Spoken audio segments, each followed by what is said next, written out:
Hello, everyone, and welcome to the Lunch Hour Sports Podcast. Here with your hosts, Jacob Smedley, Sam Betts, Justin Reedham, Nathan Romanot. Our topics today include MLB's Unwritten Rule coming up again. Sam will dive into the newest case of the 3-0 swing. Then we go into some football. The draft is over, and we will break it down for you. Justin and the panel will have our thoughts on each team, on the team's selections for the draft. And wrapping things up, the NHL Playoffs are underway. Nate, while the Flyers may not be in it, he'll give you the insight on who is gonna make it go the distance. Now, here's Sam Betts with the controversy in MLB. Sam, what's going on? Jake, I've been reading about this over the past couple days, and my head hurts very badly. Just with how players are handling this, how managers are handling this, how organizations are handling this, and it is a headache and a half, Jake. Not two headaches, it's just a headache and a half. It might be two headaches. I don't know. It's moved up to a migraine, maybe. We're going to talk about it here. So MLB, in the game of baseball, there are a lot of unwritten rules. One of them is about swinging at 3-0 pitches specifically. If a certain team is up by a decent amount of runs, maybe about 5 to 6, somewhere around there, and a player's up to bat and he sees a 3-0 count, he's supposed to just take the pitch, whether it's a strike, whether it's a ball, whether it's down the middle, whether it is over his head and goes to the backstop, he is supposed to take that pitch. It's very strange. It's one of the unwritten rules that I actually think is very weird. There are some unwritten rules that I feel like are justified. This one is very strange. And Jake, I know how you feel about the unwritten rules. You think most of them are very dumb, and some of them are. I will give you that. And this is one of them. Let's just start. We're going to go back to August of 2020, where this whole kind of conversation about swinging at 3-0 pitches started. The Padres are playing the Texas Rangers. They're winning 10-3 in, this is the top of the 8th inning. Fernando Tatis Jr., as many baseball fans know, one of the most electrifying young players in the game right now, has seen 3 straight balls in a row from Texas Rangers pitcher Juan Nicasio. He then sees a pitch down the middle and crushes it for a grand slam, making the game 14-3. And the Texas Rangers manager, Chris Woodward, is not happy at all about it. Obviously, being on the opposing team, he would be. But then, in a very weird sense, during the game, you see Eric Hosmer, the first baseman for the Padres, talking to Fernando Tatis Jr., and it's very strange that they have to just tell him about this rule and why it's not very acceptable in the game of baseball. After the game, Chris Woodward had some words to say about it, saying, and I quote, "I didn't like it personally. You're up 7 runs in the 8th inning. Typically not a good time to swing at a 3-0 pitch." End quote. Obviously, yes, the opposing manager would be very upset about his team losing. But then he goes on to mention later in the interview, saying that, end quote, "We don't quit, we fight. 1 hit away from tying and winning the game." This is when he, end quote, this is when he was referring to when the game was 7-3.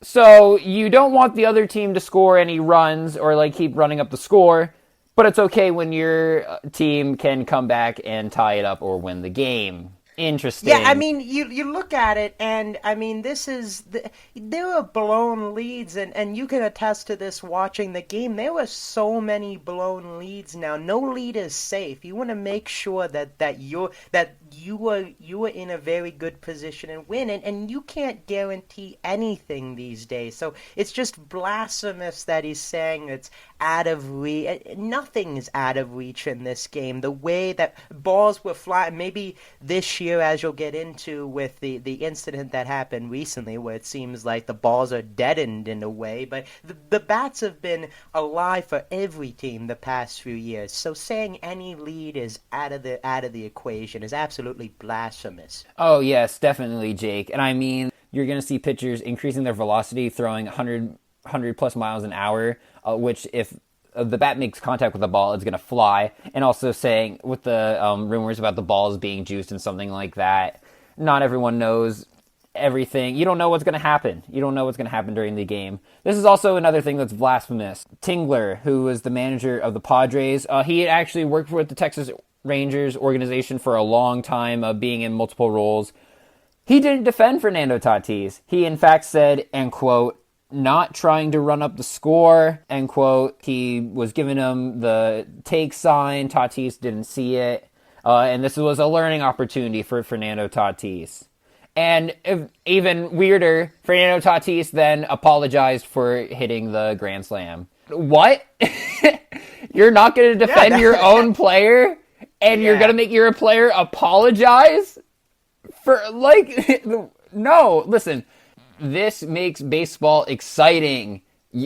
Fans want to see this type of thing. They want to see players crush the ball and hit grand slams and see high-scoring games. I understand there's a certain way of handling things. You don't want to seem disrespectful, but you're trying to win. And to add on to it, I heard that, like, it's for the player, too. For a guy maybe to kind of transition into the Yerman Mercedes incident that happened just recently here within the last week, there's money involved in arbitration for these guys because of certain statistics and certain milestones that they reach across the year. So you're telling this guy who's still, Mercedes, I know Tatis just got paid his large contract, but you're talking about Yerman Mercedes, who's on a rookie contract, which is not very much. I mean, it's good amount, but it's not very much compared to the contracts we're seeing. He's trying to earn some money too for the team, and yeah, like you said, it kind of again bridging the gap. But Tony La Russa taking it a step further is okay with the Twins throwing at his player. Like, at what point do we, like, the manager is supposed to have his players back in those kind of instances like that? And you're talking statistics, Jake. With this home run that Fernando Tatis hit, this was when he hit his 11th home run to lead the MLB in home runs at that point in time. This is what the game is. That's what the game is about. Trying to be the best player you can be for your team and to help them get any sort of advantage in winning, making it to the playoffs. There's money involved in the playoffs no matter how far you get. And we're going to transition now to the Yerman Mercedes case, in which, yes, there is money involved for certain statistics. And Yerman Mercedes has been on a roll recently this year. He's a breakout star. He's becoming one of my new favorite players, especially after going 8 for 8 in his first first 8 at bats. I mean, he's on fire, and I just love what he's doing. But unfortunately, there are some different opinions about a specific instance in which on May 17th, very recently, in the top of the 9th, the Twins are losing 15-4. They have decided to give up on the game and have thrown Willians Astudillo, a utility player, in the pitching spot. At that point, I would assume that they have given up on the game. They're just, okay, we don't want to waste any more pitchers. We're just going to throw Willians Astudillo out there, who's a very fun, go-lucky player, as you've seen on the field. Now, Yerman Mercedes up. He has seen three balls in a row around 45 to 47 miles per hour. La Tortuga throwing gas. Oh, yes, La Tortuga. Very fiery. La Tortuga then throws a 47-mile-an-hour pitch. It is in the zone. Yerman Mercedes then takes a giant hack at it and hits it 109 miles per hour into the outfield and then over the fence for a home run. Now, after the game, Tony La Russa, Hall of Famer. This is where it begins, folks, if you're paying Hall attention. Hall of Famer This is where and current manager begins. of the White Sox was not happy at all about this. He said, he quoted saying this was a big mistake. While Mercedes was up to bat, La Russa was trying to yell from the dugout steps to take the pitch, don't swing at it. Apparently, Mercedes was very locked into the game and didn't hear him and just crushed the ball. He said, as he should be. And then Tony La Russa goes on to say, and this is the dumbest part. He said he made a mistake, so there will be a consequence that he has to endure. He's not doing it again. What consequence could he possibly... What offense could he have made? Obviously, yes, ignoring... Okay, let's take a second here. Ignoring signs from your coaches and your manager is not cool. You're supposed to listen to your manager. You're supposed to listen to your coaches. Obviously, sometimes, yes, a mistake does happen. But this isn't a big deal. This isn't a very big deal. The Twins have put a position player, not an actual pitcher. They have put a position player who is throwing in the high 40s into the game. They've given up on the game. At this point, if they throw a ball in the zone, fair game. He can crush it, I'd say. And then La Russa later said that he apologized. He sent a message to the Twins and apologized for this happening. Play better. Like you said, play better. Don't be in that spot. Don't be down 11 runs where you're putting in a position. That's the bottom line here. If you still think that you can win the game up 11 runs, then put an actual pitcher in there. That's the bottom line. It's very strange. And Yermin Mercedes, like before Tony La Russa was speaking, Yermin Mercedes said, like, I'm just doing me. Like, I'm just playing the game, trying to have fun. And if I change something, then everything is going to change. And then Tony La Russa, after hearing that, later said, like, he wants Yermin to respect the game and that he's not gonna, like, just do him. He's gonna play the game the correct way. Which, I'm gonna put in air quotes, the correct way. Or Tony La Russa's way, not the correct. There's no correct way. Everyone has a different... Yermin Mercedes needs to play the game that Yermin Mercedes has played up until this point, the electric young star that he is. Stop trying to change the young stars because of the previous stigma of the game that you have. Let the young stars who are transcending the game play their game that got them to that point. Yeah, and the situation gets even stranger and even more insane when the Twins, in the next game on May 18th, it's in the 7th inning, Tyler Duffy is up.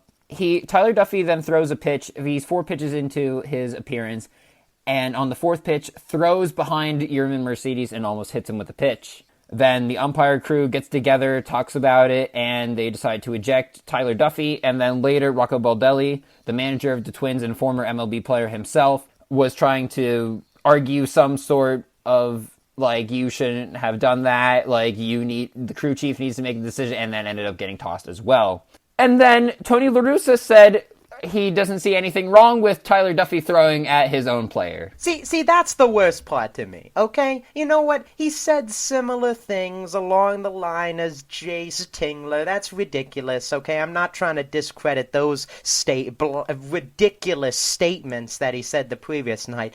But the defending your player, you are taking the side of the opposing team as a manager. That's the worst part to me when you look at it. You're not even stepping up for your own guy who just got thrown at. Is that the consequence you're talking about? Is that what's going on here? But you have to step up.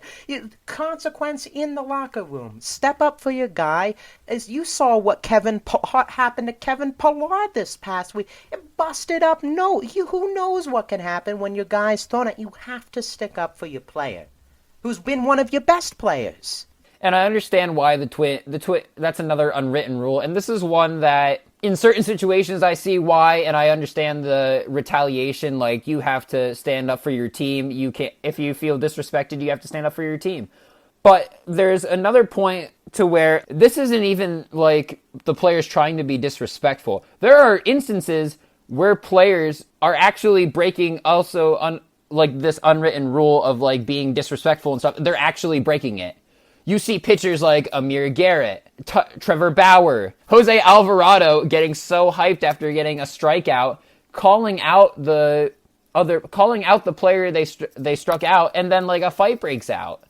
Like, those are actual instances where they're being disrespectful. This has not... All these other instances with, like, batters, like, hitting the ball. Now, obviously, like, if you're gonna hit a home run, you're gonna bat flip, you're gonna stare at it for a long time. Yes, that's being disrespectful. That didn't happen in any of these other instances with Tatis or Mercedes. So it's just baffling to me that and it's not it's trying to baffling. kind of transition away from this. Like you mentioned the bat flips, you mentioned the pitchers being emotional on the mat. That's good for the game. Yes, You I agree with don't that. want I these agree with guys that. to be robots out there. And that's also going along with the whole 3-0. They're not robots. Let them play their game. Let them be the stars that they are. Let them show their That's how you grow the game of baseball. That goes to what you said. You have to let these guys show their personality that they can show to the fans. Yes, and a lot of people have been actually supporting the players. Tatis was supported by his own pitcher, Zach Davies, who got the win for the Padres at that point, saying that the pitcher should make a better 3-0 pitch. There are also tweets from Trevor Bauer, Colin McHugh, Amir Garrett, and Hall of Famers Reggie Jackson and Johnny Bench have been supporting Tatis. Yerman Mercedes was supported in tweets by his teammates Tim Anderson and Lance Lynn. So there are players in the game and former players of the game who are saying like this needs to change now. Like you can't be having your managers throw you under the bus for trying to just play your game, trying to play the game of baseball, making it more exciting. And this is one of the reasons why people don't like the game of baseball, because there are like these cryptic like hidden unwritten rules where it's like, oh, if you do this, man. then this has to happen. Like no one, like a general fan of the game is not going to understand this, and this is one of the reasons why people don't like the game of baseball. I feel like as the younger generation is moving away from these unwritten rules, they're making the game more exciting. This is going to bring a bigger crowd of people, and a larger crowd of people has already been coming into the game of baseball. When some of these unwritten rules are removed, obviously I'm still a believer in some of the unwritten rules, such as the retaliation rule. I feel like that's justified in certain standards, certain situations. But this is one of the unwritten rules that I think needs to go, and I feel like with support from the current players, that hopefully it'll just be extinguished and we can move on with having some exciting baseball and seeing young players actually succeed and be rewarded for their success in the sport. Thanks, Sam, for breaking down the MLB's unwritten rules. The draft has come, the draft has passed, and there are some teams who may have won, may have lost. Justin, what do you have for us? Thank you, Jacob. And before we move on, I want to be the first to say, Sam, I'm glad to have you back for this episode. The intro does not sound the same without you. Thank you. Yes, it's Just good to be just back. the intro. Just the intro. We'll start off right away because the draft happened a few weeks ago, like you said. We weren't available to talk about it then, but we're here now, so we might as well start out with one of the winners that I have pegged for this draft, the Atlanta Falcons. What a great draft that they had. They filled some great position needs. They picked up Kyle Pitts with that 4th pick. A lot of people thought, oh, they're going to trade that away. No. They said, that's our guy. That's the next face of the franchise. They took him. Kyle Pitts went to them. They filled up a lot of different position needs with Darren Hall, Jalen Mayfield, and Richie Grant, filling up some greats. It's going to be a good season for them, I think. A good rebound season after a very underwhelming season, I think a lot of people would say, last season. Yeah, I love the pickup of the tight end at 4. But, I did love what they did there. And there's talks about trading Julio Jones, which doesn't quite, I don't like the idea of that. You just took number 1 tight end in the draft at 4. You stuck with Matt Ryan.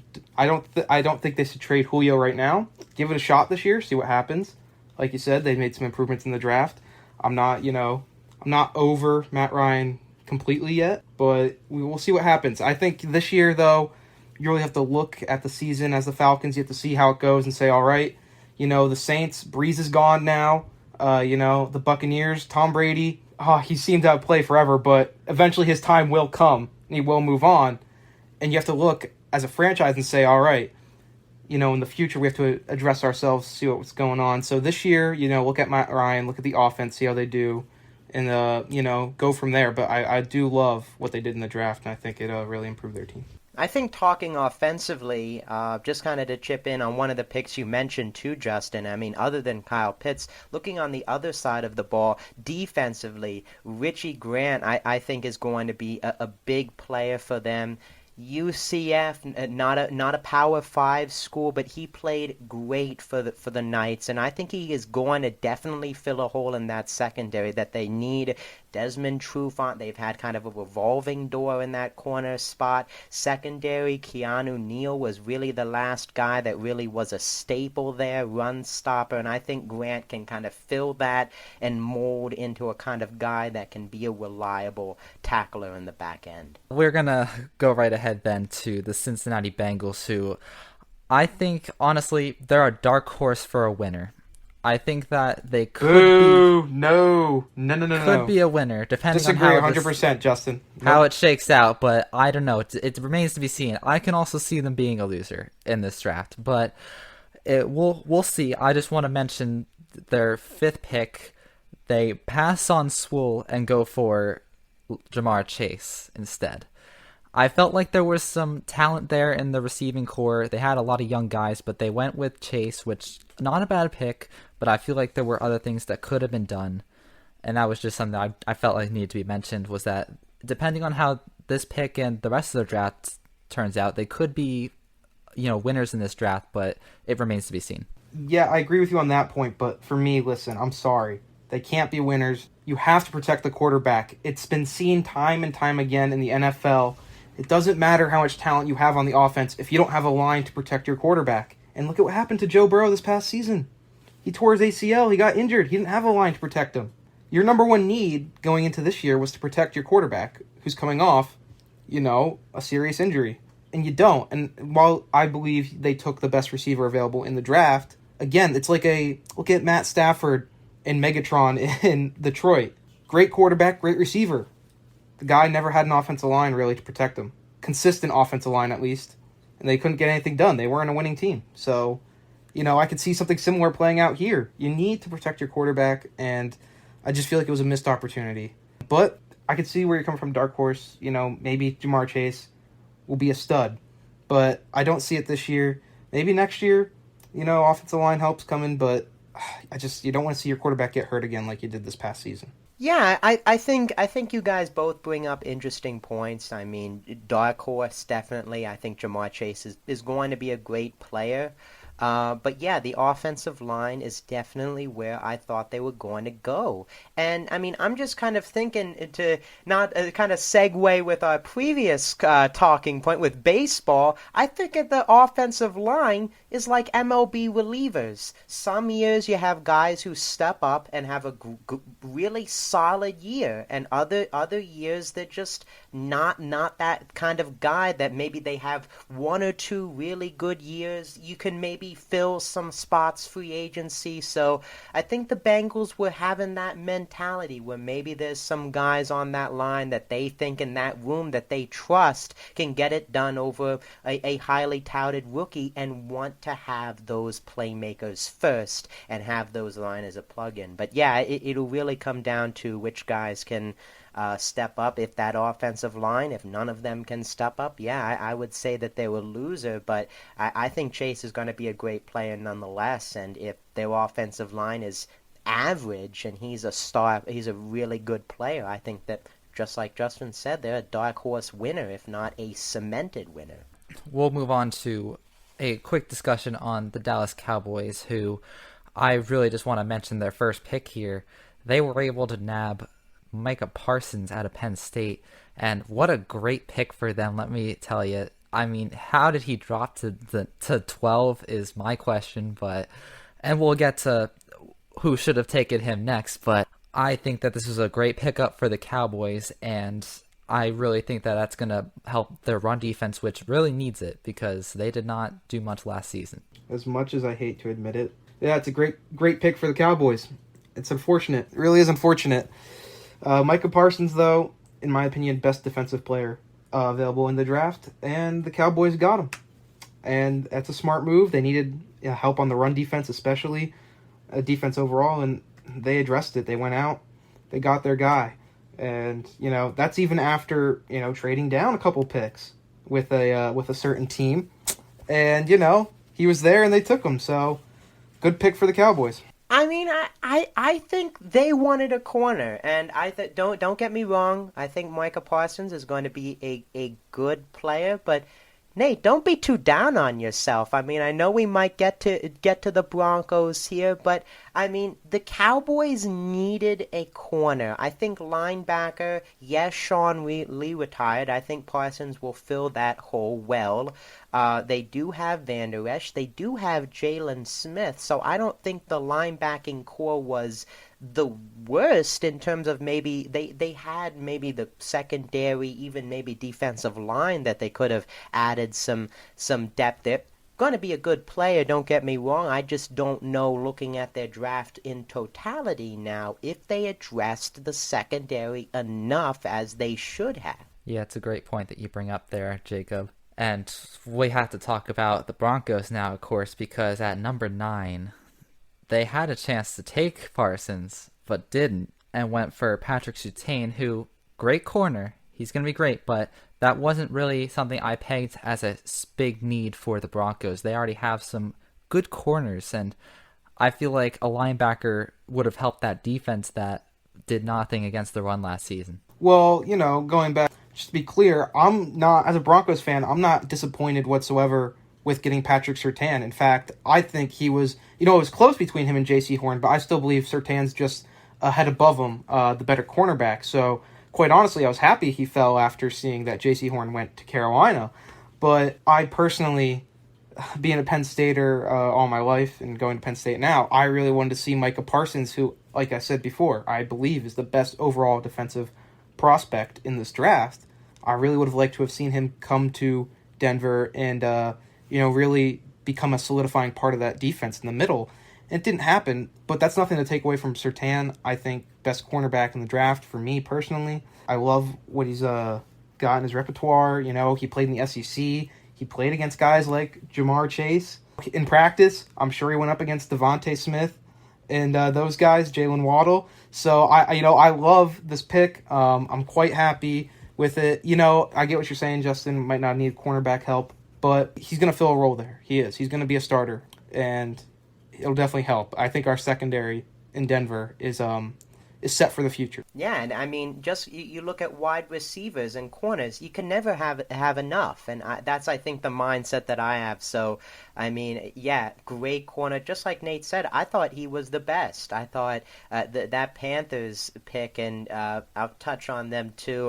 We as well with J.C. Horns, very surprising at that spot, and I think the Broncos took the best guy available. I didn't think he was going to make it there. I think Surtain is going to be a great help to that secondary that is rebuilding. They've got a lot of young guys there, and he can step into a role, especially in a division that has a lot of good wide receiver. You look at what the Chiefs have, you look at what the Chargers are building.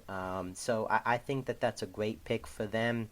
Parsons may be the better positional fit, but they're still building that defense, so I think it's a great pick. And then I guess we'll just go right on to a loser now. Our first loser here that I have pegged, the Houston Texans.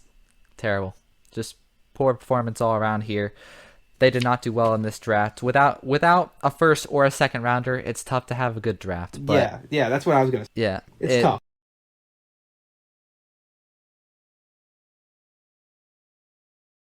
They're not just losers of the draft. They're losers of the season. They're losers of the year in the NFL, all right? Yeah. Hands down. They've had a bad one. I'm pretty sure Deshaun Watson's going away after his contract expires, so, it's not good. So, I mean, is there anything else to add for you guys? But for me, I say it's just bad for all around.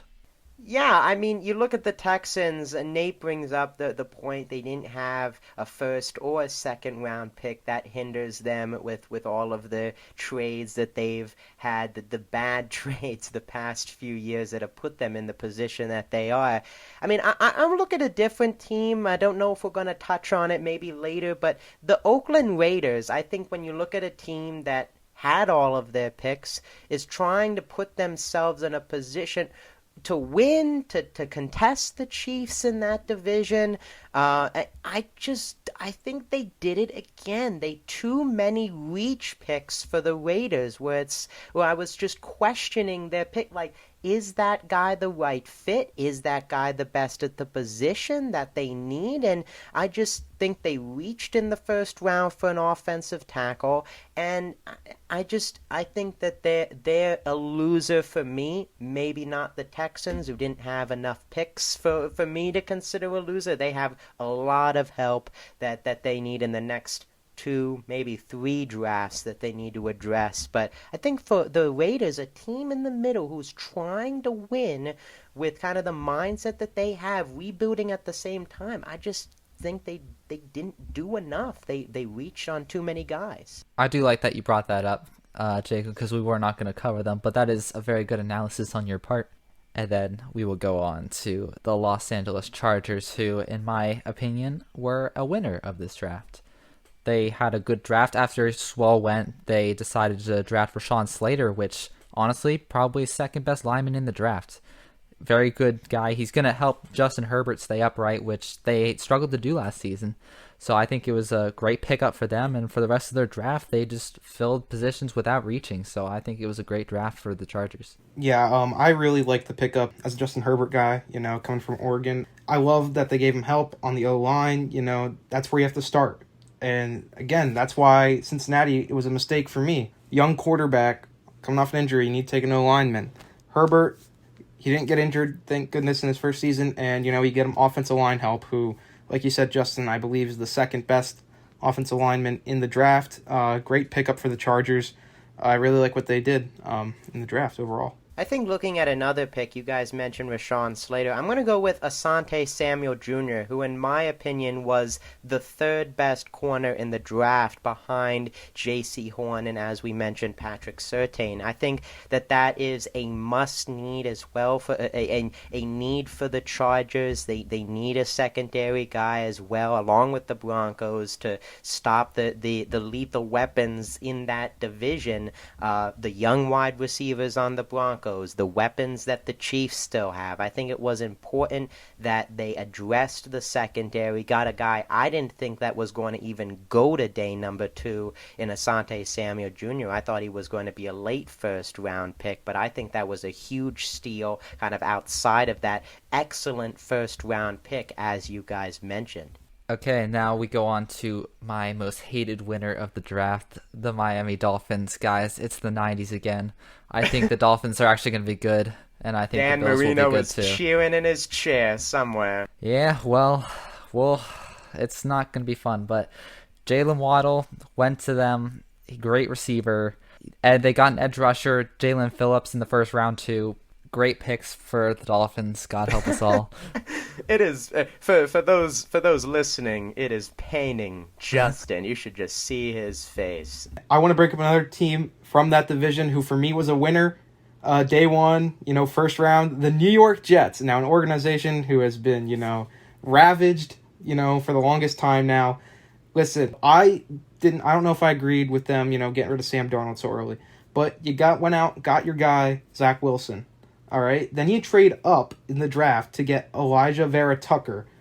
Probably the third best overall offensive lineman in the draft, to protect that guy. And you go out and you get a receiver with your third pick. All areas they needed to address. All areas they did address. I loved what they did. I think that's a great start in rebuilding that franchise. And I think that, it just makes that division over there tougher than it's already going to be with, the Bills, the Dolphins, and the Patriots, who we know will probably bounce back this season. Yeah, it's shaping up to be one of the toughest divisions in the NFL, unfortunately. And you add a different point, too. You bring up one that I was kind of going to touch on, too. Supporting Zach Wilson. You draft an offensive lineman. You draft a wide receiver. Why didn't you do that for Sam Darnold? It seemed like they lacked in that area, too. They didn't support him. But now you're going to do it for this brand new guy who hasn't even played a snap in the NFL. That's just mind-boggling to me. But, hey, they're doing the right thing, as Nate said. That was a good pick. Just surprised that it just didn't. It finally now translates to another high overall quarterback. All right, now a surprise from me, guys. I said I wasn't going to mention this team, but I am. The Philadelphia Eagles. I need to mention them because they took Heisman winner Devontae Smith surprisingly at number 10, traded up for him. didn't think it was going to happen. I thought their GM was just going to blow another draft like he always does, but he came out and got somebody that they really needed, and I think it's going to be a great pick for them. We'll see what, they can do with it, but I think it was a great decision on his part. Yeah, I think it was, and I mean that trading up with a division rival, it was quite a decision in the moment. I mean, they leaped over the Giants, traded with the Cowboys, who, as we mentioned, seemed to get the guy that they wanted, a guy that can be the cornerstone for their defense, and for the Eagles, you get a playmaker. We were talking about this in our pre-draft show. They needed a guy on the offensive side that can be a playmaker. They just haven't had that. A dynamic, game-changing guy that you can throw the ball to when you need it. You have the connection. Hurts to Smith. I'm so excited for it. I think this was the right pick. They went up. They got the pick. Afterwards, it was... it was okay. It filled some holes. I do like Landon. I do like how Landon Dickerson can maybe fit in with the Eagles, be that next young offensive lineman. What the Eagles are known for are the trenches. Over the past years, I think that he can mold into that kind of guy. But I still wondering how the secondary is going to play out. Do like Zach McPherson, former Penn Stater, Nate, transferred to Texas Tech. I think he maybe can find a role, but that's just going to be the question. Secondary linebacker, I don't know if the Eagles did enough, but loved the Devontae Smith pick, and some picks in between was good as well. Exceeded my expectations, as you alluded to, Justin. All right, now we're talking about the Pittsburgh Steelers, who drafted Najee Harris first. Great pick for them. Their non-existent run game can rest easy now. Yeah, and I think it was a great pick for the Steelers. Shout out to Joey. Gotta give the special guest on the last episode some praise for calling out that pick, and for Najee Harris, going to be a game changer. But I think that they did a good job, too, addressing the offensive line as well, which was one kind of position I was looking at, too, for them. You have that whole thing going on with Pouncey there at center. I think they need to get young offensive linemen. They did that. So, yeah, I'd say it was a successful draft for the Pittsburgh Steelers. And I'll quickly mention one other pick that I know our buddy Joe loved was Pat Fryermuth out of Penn State at tight end. He was ecstatic when they made that pick. It does pain me to say a little bit, but the Steelers, overall pretty good draft. So they didn't really. My one issue, they didn't really replace Bud Dupree, a big defensive loss this past offseason. But other than that, I'd say overall a pretty good draft. And we'll see what happens this upcoming year, with an aging Ben Roethlisberger. So we'll see how that offense goes. All right, now to our final team that we will mention here. We're finishing off on a bad foot with a loser here. The Seattle Seahawks. The story of the Seahawks draft, the number 3.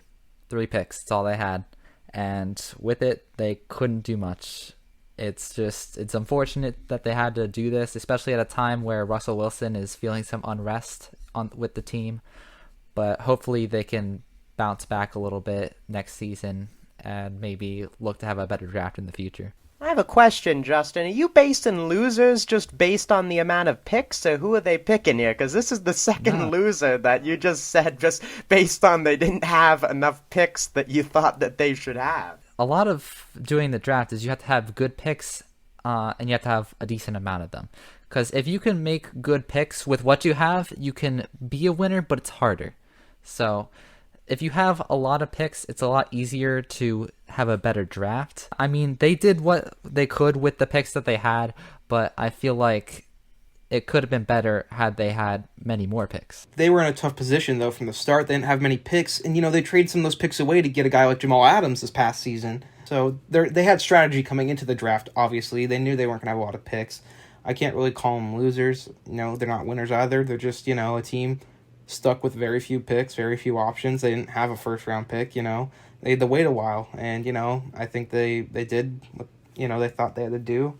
Might not have been the best, but, not much they could do with their situation. Yeah, I think I mean, I think they were a loser because they didn't get more help for Russell Wilson in that regard, which you did allude to, Justin. I'm just not. I'm looking at losers as as teams who had enough picks, just didn't pick the right guy or didn't satisfy a need with that pick. Like, though, that is what kind of categorizes losers for me. Maybe just not the quantity, but what happened with the picks. There were a lot of holes on this team that needed to be filled: O-line, receiver, D-line, cornerback, to name a few. But with the picks that they had, they really couldn't fill much. So I think that for that reason, they are a loser. That should wrap things up for the NFL Draft.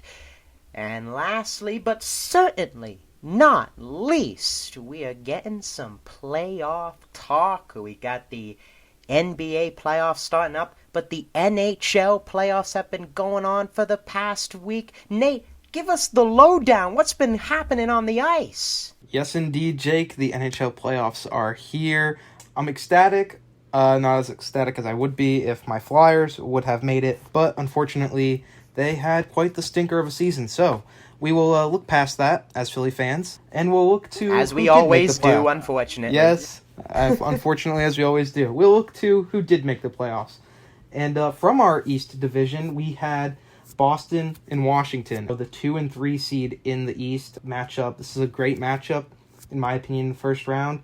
Today was game 4. The Bruins got the win 4-1, which means they are up 3-1 in the series over Washington, in which the first 3 games of the series all went to overtime. So it's been a very competitive series, back and forth. I saw that crazy overtime game winner there off the board. I mean, that was wild. I mean, in my opinion, like, those two teams, if they weren't matched up in the first round, I could possibly have that as a conference finals matchup, the way those teams were playing. Exactly, yeah. I mean, you pick and choose, but very competitive, and we'll see if Boston can close it out in Game 5 going back to Washington. It'll definitely be close, like you said, overtime goals galore in that series, but, it's not over yet, and Washington could bounce back, so we'll see. The other matchup in that division is the Pens Islanders, which the series is currently at 2-1 in favor of the Pens. The Pens dropped the first game in the series to the Islanders, but have bounced back. They got a 5-4 victory the other day in a crazy, crazy game.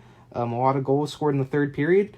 It's been a pretty exciting series, and it'll be interesting to see if the Islanders can bounce back at home and win Game 4. They're going against Sid the Kid, so you never know what could happen there. I mean, it's like you mentioned that, and it's like the Penguins. I mean, they've had all this success over the years, and I mean, is this the one of the last go rounds for him? And can he get it done? They finished at the top of the new reshaped division this year, so definitely intrigued how they'll make it through that East Division. Yeah, and like you said, potentially, one of his final go rounds. He's getting up there in age, as is that group of him, Malkin, Letang, moving out of their primes. Into the final years of their career, so we'll see what happens going forward in this series, but it's definitely one to pay attention to. And obviously they'll play the winner of that series will play the winner of Boston and Washington, and the winner will move on to the conference final. We'll move up north then to the series which just started, the Canadian division, the all-North Canadian division. Got a little bit of a late start. They had some COVID issues with Vancouver, who had to make up all their games later, so they just started. First game yesterday between Montreal and Toronto, Toronto being the 1 seed, Montreal the 4 seed, ended in a 2-1 win for the Canadians. Scary scene as captain of Toronto, John Tavares, was injured. He got kneed in the head by Corey Perry. He is suffered a concussion. He did leave hospital today, but he's likely out for the remainder. He's out indefinitely. I'm assuming he'll be out for the series and potentially the rest of the playoffs, depending on how far this Toronto team makes it, but definitely not something you want to see if you're a Toronto fan. Yeah, definitely. I mean, this guy, captain on the team, I mean, I remember like him on the Islanders, just killing the Flyers. He's one of the captains. It just a definite huge blow, but touching on this series, I mean, Battle of Canada, I think this is a possible upset watch. I think that Canadians took Game 1. I think the Maple Leafs might be on upset alert here, and the Canadians might knock off the 1 seed here. Yeah, I agree. And when you get playoff Carey Price, I mean, my goodness, you got to watch out for him. Yep. As we saw last year in last season's playoffs. Well, he'd have to do something, because during the regular season, it was not pretty, off and on the injured list, and just didn't have the same success. So maybe that's playoff switch flips, and he's just he's going to have to be, because it's not like their offense, I think, is going to blow teams away. I think he is going to have to be that solid goaltender in net for them to have any chance. Yeah, I agree 100% there. In the other matchup in the North, we have the Winnipeg Jets against the Edmonton Oilers, the 2 and 3 seeds respectively. The Oilers, they lost the opening game to the Jets 4-1 in Edmonton, giving the Jets a 1-0 series lead. Not much to say. I was quite surprised. You have the leading point getter, Connor McDavid, who got over 100 points, in this shortened season. He absolutely killed it.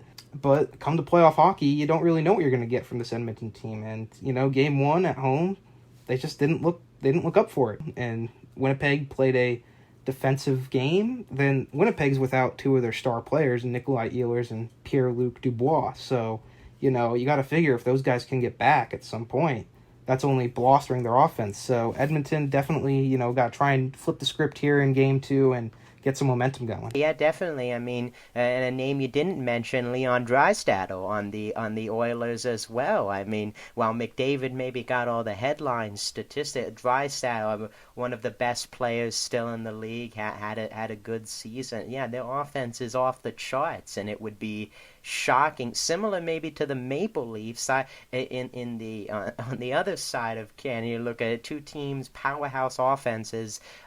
Maybe would be more surprised if the Oilers fell. But yeah, I mean, another team that, they have the talent. They just got to put it all together in the playoffs. Yeah, definitely. And then we'll move to the Central Division, where we have the number 1 seed Carolina Hurricanes going up against the 4 seed Nashville Predators.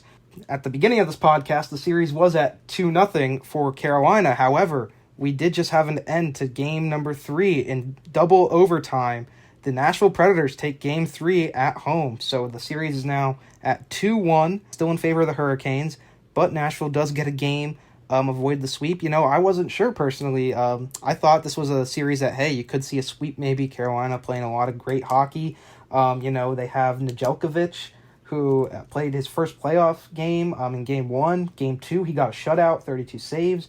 I was thinking, dang, this Carolina team looks like they're ready to sweep the first round, but second overtime, the Preds win at 5-4. So, yeah, competitive game. And maybe this is the turning point for the Preds. I mean, getting that home ice win goes to a long, drawn-out game, double overtime, getting that win, that kind of maybe emotional, really tide-turning series for them could be that statement, scoring 5 goals, too, after you mentioned having trouble putting the puck in the net. Yeah, exactly. So definitely a series that's a little bit more rejuvenated now after that win, and definitely have to watch to see what happens in Game 4. But then the other game in that division, we have Tampa Bay Lightning against the Florida Panthers, the Battle of Florida for the first time in the playoffs, actually. These 2 teams are meeting. And Tampa currently leads the series 2-1 over Florida, who is the 2nd seed. And surprisingly, Florida lost both of their first games at home, but they took Game 3 the other day in overtime in Tampa Bay. I believe 6-5 was the final score, so another exciting game. We got a lot of exciting overtime games, thrilling to watch. I will mention Nikita Kucherov did not play all regular season, came back and had 2 goals in Game 1 against the Florida Panthers in the playoffs, so it just goes to show it. They have got firepower down there in Tampa.